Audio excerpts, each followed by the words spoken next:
Prospol, podcast yang bakal ngebahas seputar dunia broadcasting dari A sampai Z.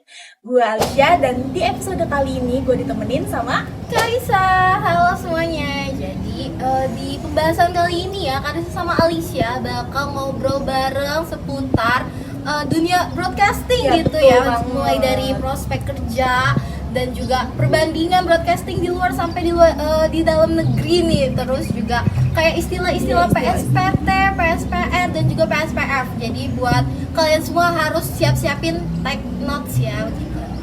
Langsung aja kita mulai yuk.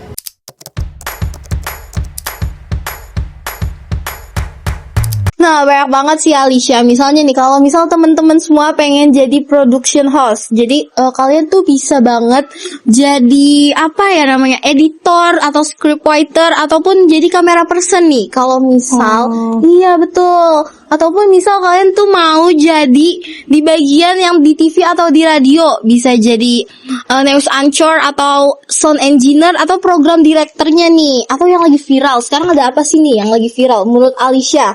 Yang lagi viral, konten kreator. Betul, kalau misal nih ya teman-teman mau jadi digital content bagiannya, teman-teman bisa jadi YouTuber atau podcaster, produser atau sosial media content gitu ya, kayak bikin konten-konten menarik kalau di sosial media gitu ya. Nah, terus selain itu juga ada advertising yang kayak menjadi kreatif tim gitu. Atau yang terakhir, kalau misal mau jadi live event organizer, teman-teman bisa banget jadi event director atau technical crew-nya nih gitu. Wah, berarti banyak banget ya teman-teman bidang-bidang yang bisa teman-teman ambil untuk masuk broadcasting nih. Betul banget, karena kan emang broadcasting tuh bukan sekedar menyampaikan berita doang ya, bisa juga jadi konten-konten yang mendidik juga gitu. Nah teman-teman, Karissa kan tadi udah ngasih tahu ya beberapa prospek kerja dan juga bidang-bidang yang ada di broadcasting yang pastinya keren-keren banget ya. Betul. Nah, gue tuh mau tanya deh Karissa, kira-kira ada gak sih tantangan tersendiri di bidang broadcasting ini? Kan kita tahu ya broadcasting ini tuh sifatnya dinamis tuh. Pastinya banyak banget ya, betul banget. Karena kan di broadcasting ini emang kebanyakan pekerjaannya itu jam kerjanya yang nggak pasti gitu ya Alicia. Selain itu juga kan pasti pesaingnya makin banyak juga gitu. Apalagi kan sekarang marak banget sama AI gitu kan. Betul, Itu betul bisa banget jadi AI. tantangan juga. Tapi buat temen-temen nih ya yang punya skill tambahan kayak graphic design atau coding, itu bener-bener jadi inian banget, nilai plus banget gitu ya. Oh, yang bisa coding nih. Iya betul banget, karena di dalam broadcasting ini tuh emang itu dibutuhin banget gitu ya kan.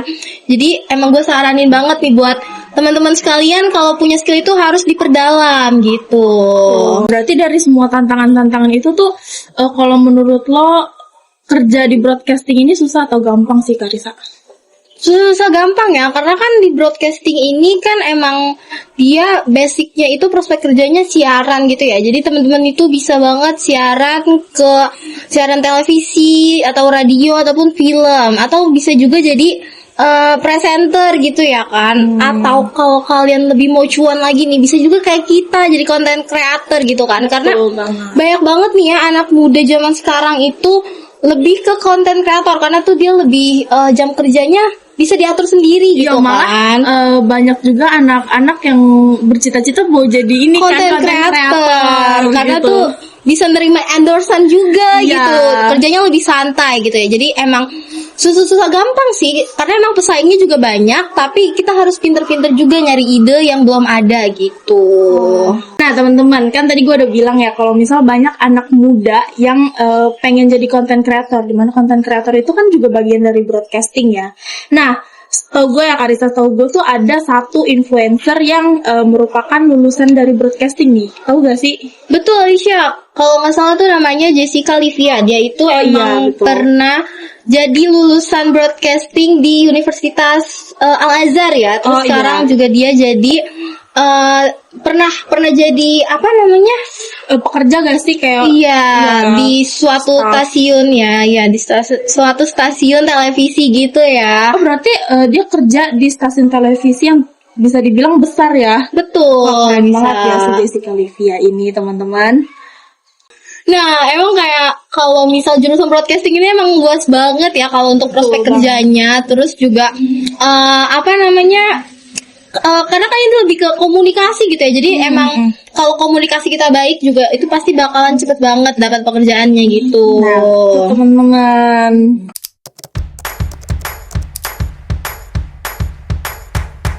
Teman, kan tadi kita udah bahas tentang prospek kerja, terus tantangan-tantangan yang ada di broadcasting dan lain-lainnya nih. Nah, sekarang gue mau bahas sama Karisa tentang perbandingan broadcasting di luar negeri sama di dalam negeri tuh gimana sih, Karisa?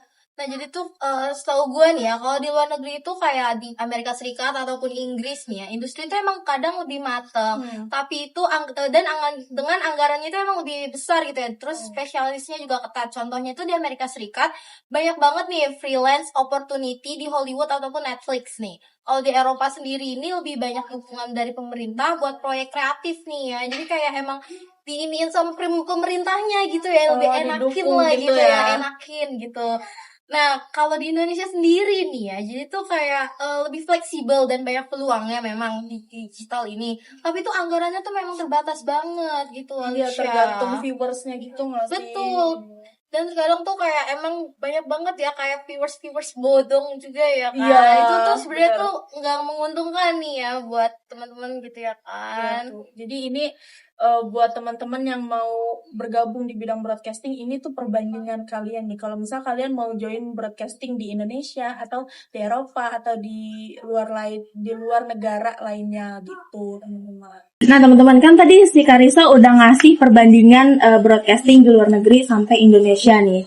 Tapi kalau gue simpulin berarti di luar negeri tuh pemerintahnya lebih mendukung yang berbau media digital begini ya. Iya, yang buat fasilitas ya. Iya. Tapi nih Alicia, menurut gue tuh juga emang nggak menutup kemungkinan ya kalau untuk pemerintah Indonesia tuh masih mendukung atau memfasilitasi nih, karena kan emang masih banyak juga ya kayak program televisi atau stasiun televisi atau radio itu yang masih didukung oleh pemerintah gitu dalam negeri. Betul banget.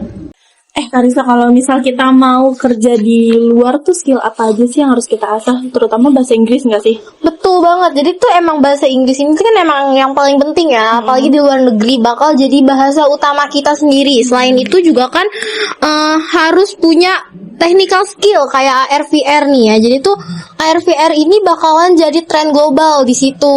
Oh, ARVR. Iya. ARVR tuh gimana sih? AR atau augmented reality ini tuh emang kayak nambahin efek digital gitu ya teman-teman ya di dunia nyata. Jadi contohnya itu filter di sosmed atau game Pokemon Go itu pernah viral nggak sih kalau nggak salah ya?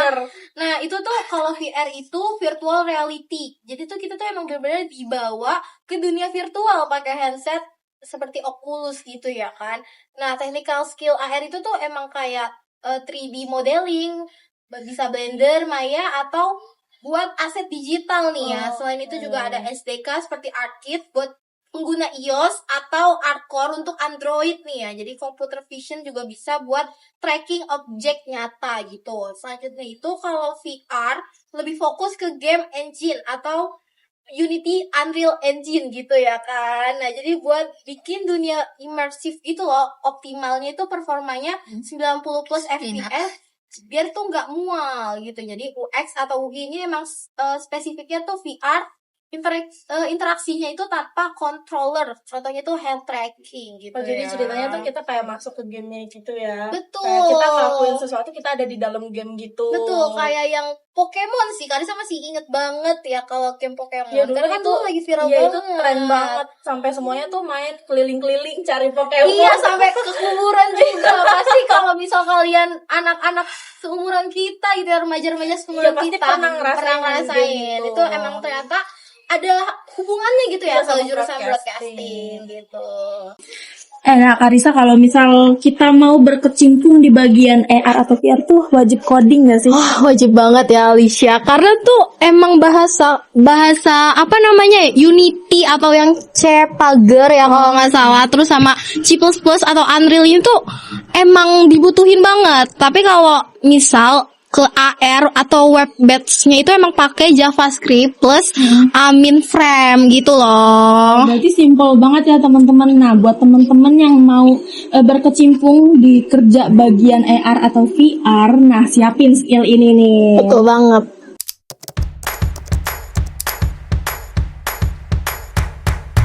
Nah teman-teman, setelah tadi gue sama Karisa udah ngebahas tentang prospek kerja, tantangan, sama perbandingan-perbandingan broadcasting di luar negeri sama di Indonesia.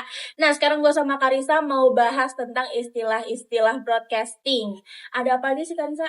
Jadi itu emang ini agak jarang dibahas ya Alicia. Jadi itu ada 3 macam yang di bidang broadcasting itu. Yang pertama itu ada PSPR, yaitu siaran program radio. Itu tuh emang membahasnya tuh lebih ke radio-radio gitu ya Alicia, teman-teman semua.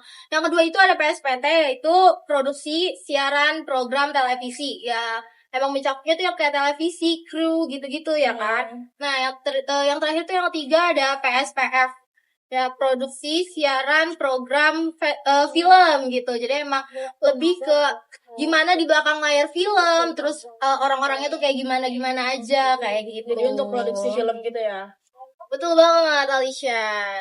Nah gitu ya teman-teman ya, kalau misal beberapa singkatan-singkatan yang ada di broadcasting ini emang sedikit jarang dibahas ya sebenarnya ya. Kayak kalaupun kita lagi ngobrol sama orang tuh pasti jarang orang yang ngomongin tentang PSPR, PSPT atau PSPR ini teman-teman. Jadi kayak emang mencakup itu langsung ke broadcasting Iya, aja gitu. jadi kalau mau ngobrol ini paling sama orang-orang media, sesama orang-orang media. Betul gitu. banget. Oh berarti keren-keren banget ya singkat-singkatan yang ada di dunia broadcasting ini. Betul Nah banget. kalau di antara 3 itu yang paling banyak di Indonesia tuh apa sih Karisa? Ini ya, gue mau kasih tahu sekalian juga ya ke teman-teman semuanya nih ya. Kasih paham kan? Ya, jadi kalau di PSPT tuh ada acara yang namanya Jelajah Sains yang ada di TVRI gitu ya kan. Ini tuh emang edukasi tentang sains gitu pokoknya ya. Kalau PSPR sendiri ini tuh ada di Ruang Guru atau podcast edukasi lainnya gitu. Ya, pokoknya kalau PSPR ini tuh kan tentang radio. Jadi itu tetap dipelajarin hal-hal podcast juga gitu. Kayak kita sekarang ini gitu. Kayak jurusan kita ya. Betul. PSPL. Nah, itu peluang ini juga bisa digabungin sama broadcasting sama dunia pendidikan di PSPR. Karena emang PSPR tuh masih banyak ya. Walaupun kalau misal di dunia kerja itu emang kayaknya udah jarang gitu ya kan. Terus juga PSPR radio ini bisa mencakup pendidikan gitu loh. Jadi nggak melulu soal hal-hal yang trending, tapi ada pendidikan juga di balik. Betul banget. Nah itu dia teman-teman, obrolan kita hari ini seru banget ya Karisa. Banget. Jadi tuh teman-teman semua juga selain terhibur sama obrolan kita, terus bisa juga teman-teman nambah ilmu baru nih ya yang belum tahu tentang hal yang lebih mendalam gitu ya di dunia broadcasting. Nah buat teman-teman yang mau masuk broadcasting, jangan lupa untuk siapin skill, explore peluang, dan jangan takut mencoba nih. Betul banget. Oh ya, jangan lupa juga nih ya buat follow Instagram kelas kita berdua. Apa nih Alicia namanya?